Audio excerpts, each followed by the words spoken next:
तर दुबईत जे नागरिक अडकलेले आहेत त्यांना भारतामध्ये सुरक्षित आणणार केंद्रासह राज्य सरकार यासाठी प्रयत्नशील आहे। आमदार संजय केनेकर यांनी या संदर्भात भाष्य केलंय।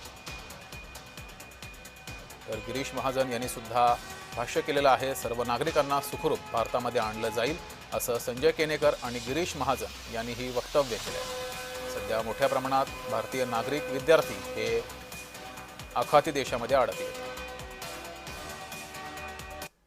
त्या देशातील प्रशासकीय यंत्रणेला सुद्धा कळवण्यात आलेलं आहे की कोणत्याही प्रकारे हॉटेलच्या संदर्भात, खर्चाच्या संदर्भात, बिलिंगच्या संदर्भात कुठेही अडवणूक भारतातल्या नागरिकाची होऊ नये याचे संदेश आणि याच्या सूचना या राज्यातून मुख्यमंत्री देवेंद्र फडणवीस यांच्या माध्यमातून तसेच देशाच्या प्रशासनातून गेलेले आहे आणि निश्चितपणे आपल्या नागरिकांची सुरक्षितता आणि काळजी घेण्याचे काम महाराष्ट्र सरकार चांगल्या चोख पद्धतीने करत आहे।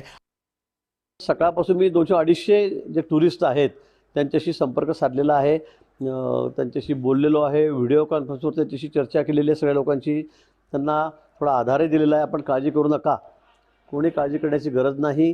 2 दिवसामध्ये 3 दिवसामध्ये वातावरण मला वाटतं निवळेल अशी परिस्थिती दिसते। ते निवळलं की लगेच त्यांना आणण्याची व्यवस्था केंद्र शासनाच्या माध्यमातून आपण करणार आहोत। माननीय मुख्यमंत्री महोदयसुद्धा या बाबतीमध्ये सगळ्यांशी संपर्क करत आहेत, माझा त्यांचा संपर्क सुरू आहे।